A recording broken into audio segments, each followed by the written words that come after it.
You think you're making decisions, but your brain is running on autopilot 95% of the day, and it's choosing the easiest option, not the right one. I'll show you why that's destroying your potential in the next 20 seconds. Why it matters.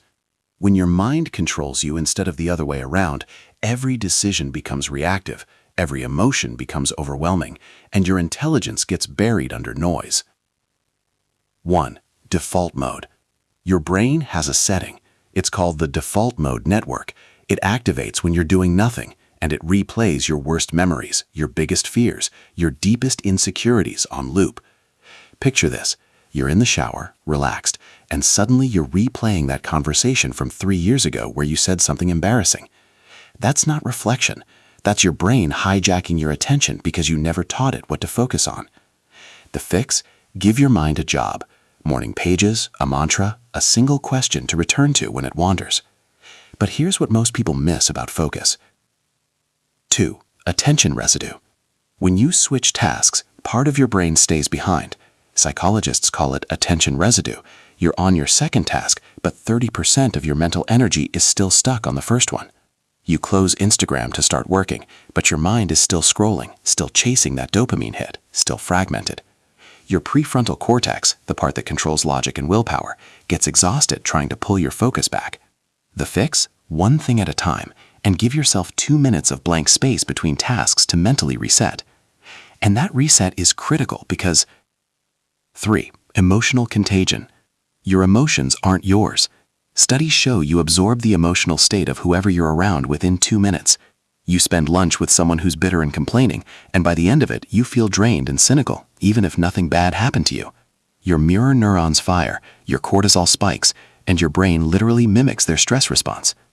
The fix? Audit your inputs, people, media, conversations, and ruthlessly cut what drains you. But even when you're alone, your brain is lying to you. 4. Cognitive distortions. Your thoughts aren't facts. They're interpretations, and most of them are distorted.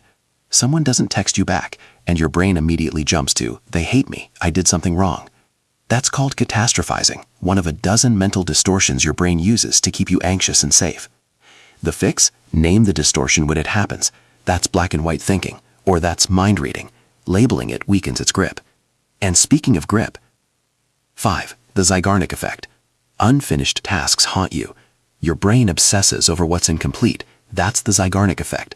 You start 10 projects, finish none, and your mind becomes a cluttered warehouse of open loops, draining your mental bandwidth even when you're trying to relax. Each unfinished task is a background app running, slowing down your entire operating system.